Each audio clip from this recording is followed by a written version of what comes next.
अस्सलाम वालेकुम। लगभग हर वीडियो के कमेंट सेक्शन में और डीएम में भी अप्रोच कर बहुत से फ्रेंड्स ये पूछते रहते हैं कि एमयू के एंट्रेंस कैसे क्वालिफाई करने हैं। अगर वो क्वेरी मेरे फील्ड के रिलेटेड होती थी या मुझे पता होता था उसके बारे में मैं रिप्लाई कर देता हूँ। अगर नहीं पता होता है तो मैं किसी ऐसे शख्स से कॉन्टेक्ट करवा देता हूँ जो उनकी फील्ड्स के रिलेटेड हो, जो क्वेरी जिस फील्ड से हो। मगर मैंने सोचा कि वो जो दो फील्ड्स मेरी हैं, या फिर ये कहूँ कि वो जिन दो फील्ड्स का एंट्रेंस मैंने क्वालिफाई किया है, तो मैं उस पर दो वीडियोस बना लेता हूँ, एक बीए ऑनर्स और एक बीए एलएलबी। तो आज हम बीए ऑनर्स की बात करेंगे कि वो पूरे का पूरा प्रोसेस क्या है जिसके थ्रू आप BA honours Aligarh Muslim university में एडमिशन ले सकते हैं। एमयू बीए ऑनर्स में एडमिशन के लिए जो सबसे पहला आपने काम करना है वो एमयू की ऑफिशियल एग्जाम कंट्रोलर की वेबसाइट पे जाकर फॉर्म फिलअप करना है। सेशन 2021-22 के लिए एग्ज़ाम फॉर्म्स को फिलअप करने की डेट्स आ चुकी हैं। 15 July 2021 is the last date to fill up the forms, अगर डेट एक्सटेंड नहीं होती है तो। और अगर आपने फॉर्म फिलअप कर लिया है तो आपको ये बात भी पता होगी कि एंट्रेंस एग्ज़ाम की डेट अभी तक नहीं बताई गई है, क्योंकि कोविड-19 की थर्ड वेव आने की बहुत ज़्यादा चांसेस हैं। ये प्रेडिक्शंस की जा रही हैं कि बहुत सीवियर थर्ड वेव आने वाली है। अगर थर्ड वेव आती है तो मज़ीद 2-3 महीने के लिए आपकी जो एंट्रेंस एग्ज़ाम की डेट है वो पोस्टपोन हो जाएगी। Otherwise it is being predicted कि एंडिंग सितंबर तक आपका एंट्रेंस एग्ज़ाम हो जाएगा। तो अगर हम एंट्रेंस एग्ज़ाम के नेचर की बात करें तो अलीगढ़ मुस्लिम यूनिवर्सिटी के बीए ऑनर्स के लिए कॉमन एंट्रेंस एग्ज़ाम होता है। अनलाइक जामिया मिलिया इस्लामिया में अगर आपको पॉलिटिकल साइंस में एडमिशन चाहिए तो पॉलिटिकल साइंस ऑनर्स का अलग से एग्ज़ाम होता है। अगर आपको इकोनॉमिक्स ऑनर्स में एडमिशन चाहिए तो इकोनॉमिक्स ऑनर्स का अलग से एग्ज़ाम होता है। अगर आपको हिस्ट्री ऑनर्स में एडमिशन चाहिए तो हिस्ट्री ऑनर्स का अलग से एग्ज़ाम होता है। मगर अलीगढ़ मुस्लिम यूनिवर्सिटी में इन सारे सब्जेक्ट्स के लिए सिर्फ एक एंट्रेंस एग्ज़ाम होता है। तो उसके बाद अगर आप एग्ज़ाम क्वालिफाई कर लेते हैं तो आपके रैंक के हिसाब से आपको फील्ड्स ऑफर की जाएंगी। आप पर ये डिपेंड करता है कि आप कौन सी फील्ड फिर आप ऑप्ट करते हैं। मगर वो एंट्रेंस के बाद जब रिपोर्टिंग होती है आपकी, ये तब की बात है, हम अभी बात करेंगे इस पॉइंट पर भी। इसके अलावा एंट्रेंस एग्जाम में 100 मल्टीपल चॉइस क्वेश्चंस पूछे जाएंगे, जिसके लिए आपको 120 मिनट यानी कि 2 घंटे दिए जाएंगे। और अगर आप गलत आंसर मार्क करते हैं तो नेगेटिव मार्किंग भी है, so you have to be very careful. तो अगर आप एक या ये माने कि अगर 4 गलत क्वेश्चंस अगर आप टिक करते हैं, गलत आंसर्स देते हैं, तो आपका 1 मार्क्स नेगेटिव में चला जाएगा, यानी कि एक गलत मार्क करने पर आपके 0.25 मार्क्स कट हो जाएंगे। सो जितना आपको आता है उतना ही कीजिए अगर आप सेफ साइड पर फॉल कर रहे हैं तो। और अब हम बात करते हैं मोस्ट इंपॉर्टेंट चीज़ की कि एमयू एंट्रेंस क्वालिफाई करना कैसे है।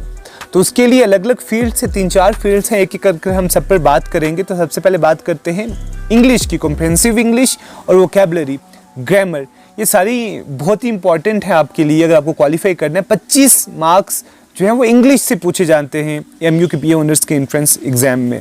तो इंग्लिश के लिए जो बुक मैं प्रिस्क्राइब करूंगा आपको, या बहुत सारी ऑप्शंस अगर आपके पास, अगर ऑलरेडी किसी बुक से आप प्रिपरेशन कर रहे हैं एमयू बीए ऑनर्स की, तो उससे कवर हो जाएंगी। मगर आप अगर हैबिचुअल हैं न्यूज़पेपर पढ़ने के, तो मुझे लगता है कि आपके लिए बहुत आसान हो जाएगा इंग्लिश कवर करने के लिए। तो अगर आप नहीं भी, अभी भी आपके पास 3 से 4 महीने हैं कम से कम, तो भी आप न्यूज़पेपर पढ़ना शुरू कर लें। I would suggest you for the Hindu और इंडियन एक्सप्रेस।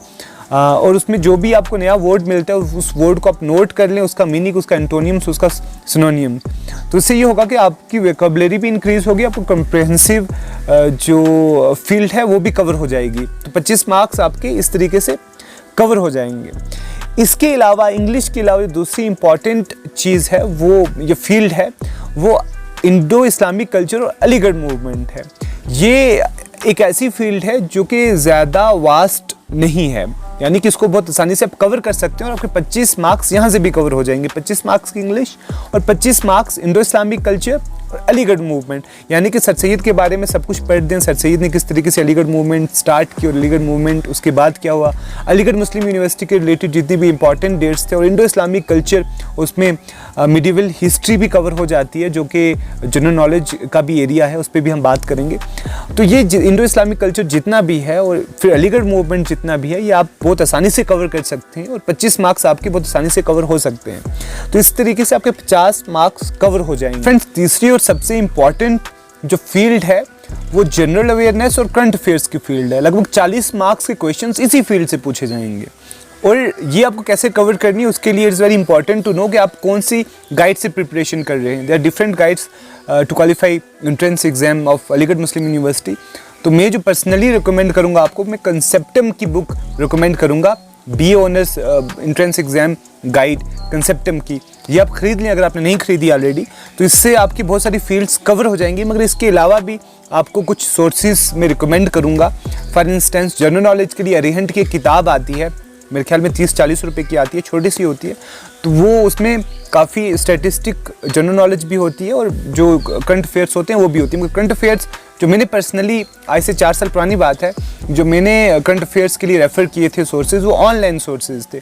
कभी कभी ऐसा होता है कि जब आप किताब खरीद कर लाते हैं, वो किताब 3 महीने पहले, 4 महीने पहले, 2 महीने पहले प्रिंट हुई होती है। तो जो उसके बाद के करंट अफेयर्स होते हैं वो आपको वहाँ पर नहीं मिलेंगे।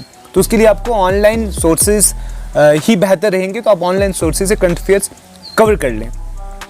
अब 50 + 40 90 मार्क्स, 10 मार्क्स की आपको लॉजिकल रीजनिंग पूछी जाएगी। तो logical reasoning I will recommend you again कि यूट्यूब पर काफ़ी ज़्यादा चैनल्स ऐसे हैं जो लॉजिकल रीजनिंग कवर करते हैं।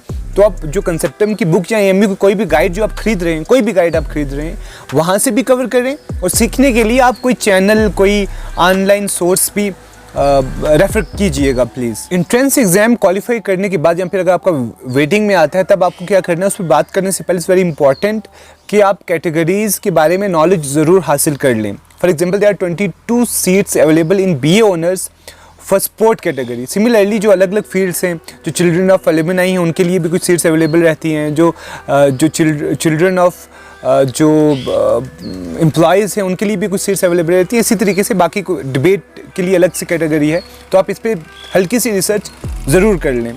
तो जब आपका एंट्रेंस एग्ज़ाम क्वालिफाई हो जाएगा, तो आपको रिपोर्टिंग के लिए और काउंसलिंग के लिए बुलाया जाएगा। तो अगर आपका अच्छा रैंक है, तो उस रैंक पर आप जो सब्जेक्ट अगर आप चाहते हैं, इकोनॉमिक्स चाहते हैं, आपको इकोनॉमिक्स मिलेगा, पॉलिटिकल साइंस चाहते हैं, आपको पॉलिटिकल साइंस मिलेगा। अगर आपका रैंक अच्छा नहीं है, तो रैंक अच्छा ना होने की वजह से आप छोड़ ना दें, आप प्लीज़ छोड़ें ना उसे। आप कोई और सब्जेक्ट ले लें और सब्सिडरी में 2 सब्जेक्ट ले लें। आप फॉर इंस्टेंस अगर आप BA ऑनर्स करेंगे, तो BA ऑनर्स में ऐसा होता है कि आपको एक मेन सब्जेक्ट दिया जाता है, जो मेन आपका सब्जेक्ट होता है। जैसे BA ऑनर्स पॉलिटिकल साइंस मेरा था, और उसके साथ साथ आपको क्या होगा कि 2 सब्सिडरी सब्जेक्ट दिए जाएंगे। उन 2 सब्सिडरी सब्जेक्ट में मैंने हिस्ट्री और इंग्लिश लिया था। आप कोई भी सब्जेक्ट ले सकते हैं। अगर आपको आपका मनपसंद सब्जेक्ट ना मिले, तो आप कोई भी अवेलेबल सब्जेक्ट ले लें, और सब्सिडरी में आप अपना एक सब्जेक्ट जो है वो आपका मनपसंद जिसमें आप करना चाहते थे वो ऑप्ट करें। 1 साल के बाद अच्छी परफॉर्मेंस देने के बाद आपके पास ये ऑप्शन रहेगा कि आपका जो सब्सिडरी सब्जेक्ट है, आप उसको नेक्स्ट ईयर मेन सब्जेक्ट में कन्वर्ट कर सकते हैं। तो यानी कि दरवाजे बंद नहीं होते हैं अगर आपका रैंक अच्छा नहीं आता है। तो अगर आपका रैंक भी अच्छा नहीं आया और आप वेटिंग में चले गए, तो फिर क्वेश्चन ये राइज होता है कि अब आपका एडमिशन हो पाएगा। तो वेटिंग में ये डिपेंड करता है कि आपकी वेटिंग कितनी। अगर 100 से नीचे वेटिंग है, तो आपको बहुत अच्छा सब्जेक्ट भी मिल सकता है, आपको आपकी चॉइस का सब्जेक्ट भी मिल सकता है। मगर अगर उसके बाद की वेटिंग्स जो हैं वो क्लियर ज़रूर होंगी। कभी 500 तक क्लियर होती हैं, कभी 800 तक क्लियर होती हैं, मगर ज़रूरी नहीं है आपको अच्छा सब्जेक्ट मिले। 500 वेटिंग्स तक आपको हो सकता है कि लैंग्वेज के सब्जेक्ट्स मिल जाएं, मगर लास्ट पे अगर 1000 वेटिंग है आपकी, तो सब्जेक्ट्स अवेलेबल रहेंगे वहाँ पर। फॉर एग्जांपल संस्कृत आपको मिल सकता है, या फिर कोई और इस तरह का सब्जेक्ट आपको मिल जाएगा जिसमें बहुत कम लोग इंटरेस्टेड होते हैं ऑप्ट करने के। तो वेटिंग 1000 तक भी जाकर आप जो है वो क्लियर हो जाएंगी, तब भी आपका एडमिशन हो सकता है। तो उसमें आपके पास ऑप्शन ये है कि क्या वो सब्जेक्ट लेकर आपको कंटिन्यू करना चाहिए। Again I would recommend you, अगर आपके पास कोई और अच्छा ऑप्शन नहीं है एडमिशन लेने का, तो आप उसमें एडमिशन लेकर 1 साल तक अच्छे से मेहनत करें, और जो सब्सिडरी में आपकी चॉइस का सब्जेक्ट है उसको आप कन्वर्ट कर सकते हैं मेन सब्जेक्ट में। तो this was all about entrance exam of BA honours in Aligarh Muslim university. I hope कुछ तो हेल्प मिलेगी आपको इस वीडियो से।